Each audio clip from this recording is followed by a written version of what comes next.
Salam alaikum, j'espère que vous allez tous très bien. Je reviens avec une recette de tiramisu à ma façon. J'espère que ça va vous plaire. N'hésitez pas à vous abonner et à liker. Pour la recette, il me faut donc du mascarpone. Là, j'ai pris 500 grammes parce que je vais faire plusieurs verres à dessert. Donc là, j'utilise le mascarpone parce que c'est un fromage, on va dire plus ou moins neutre, ni trop sucré ni salé. Donc du coup, je peux l'allier avec différentes recettes. On peut utiliser, si vous n'avez pas de mascarpone, on peut utiliser du fromage frais. On peut utiliser de la ricotta aussi. On n'a pas l'habitude de le faire, mais franchement, c'est trop bon en dessert aussi. En tout cas, il me faut un fromage qui a de la consistance. Comme vous voyez, donc là je vais prendre le batteur juste pour détendre le fromage parce que justement il est très compact. Vous pouvez utiliser une fourchette ou un fouet. C'est juste, voilà, pour le mélanger un tout petit peu pour le détendre. Oui, je vais faire un peu d'exercice. Donc à peine 2 minutes. Vous pouvez le faire à la main sans problème. Et franchement, le dessert, je sais que c'est pas la recette originale des tiramisu, mais moi, je n'aime pas l'œuf cru. Et surtout, j'ai pas de boudoir, donc je vais utiliser des spéculoos. J'adore ce biscuit. C'est un biscuit à la cannelle, trop bon. Je trouve que c'est sucré, du coup, c'est pour ça que je vais pas trop sucrer mon fromage. Je vais rajouter seulement 2 cuillères. Après, c'est vraiment selon votre goût. Vous pouvez le goûter et rajouter plus de sucre. Donc là, je vais encore mélanger un tout petit peu. Vous allez voir, ça va vraiment avoir une belle texture. Et là, donc vous voyez, je mélange pas vraiment énormément. Là, je vais venir rajouter de la crème. Moi, j'ai de la crème fleurette. Vous pouvez utiliser de la crème liquide. Si vous en avez pas, vous utilisez un tout petit peu de lait. Moi, la crème, elle va avoir elle va aider à avoir un côté mousseux, léger, aérien, donc du coup du dessert. Et ça, ce que je veux vraiment avoir comme résultat. Donc, je mélange un tout petit peu, pas beaucoup. Là, mon mélange de crème fromage est prêt. Vous voyez, la texture est parfaite. Je vais tout mettre au frigo, le temps de préparer mes biscuits. Et vous voyez, donc il n'y a pas de farine, il n'y a pas de maïzena, il n'y a rien du tout. Donc rapide et très efficace, franchement, c'est à tomber par terre. Donc là, les voilà, donc ça c'est les spéculoos. Vous pouvez utiliser d'autres sortes de biscuits secs. Là, je vais venir les mixer. Je vais pas les mixer très finement pour avoir un peu de mâche quand même. J'aime bien qu'il y ait des petits bouts croustillants dans le dessert. Comme ça, c'est pas vraiment tout crémeux.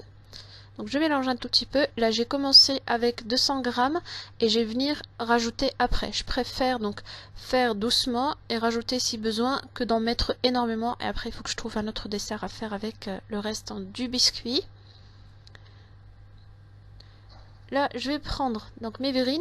Moi, j'ai mis au préalable en fait le mélange mascarpone dans une poche à douille pour le côté pratique. Là, je vais prendre un peu d'eau. Je vais rajouter une grande cuillère de café instantané. Je veux vraiment que ça soit fort pour qu'on arrive à sentir le goût du café quand on va manger le dessert. Si vous n'aimez pas le café, vous pouvez utiliser du jus d'orange avec par exemple des biscuits, des petits beurres, des biscuits nature. Vous pouvez utiliser aussi un peu d'eau avec de la fleur d'oranger. Là, je vais mettre une première couche de biscuits. Ça, je vous laisse le choix de choisir vraiment si vous mettez une grande couche ou pas.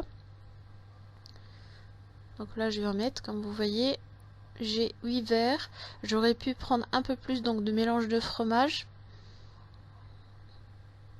Mais franchement, c'est facile, rapide à faire. Vous pouvez le préparer si par exemple vous invitez du monde à la maison. Les préparer au préalable et les sortir juste au dernier moment parce que ça se garde bien au frais. Donc là, j'en remets un tout petit peu, c'est de la gourmandise.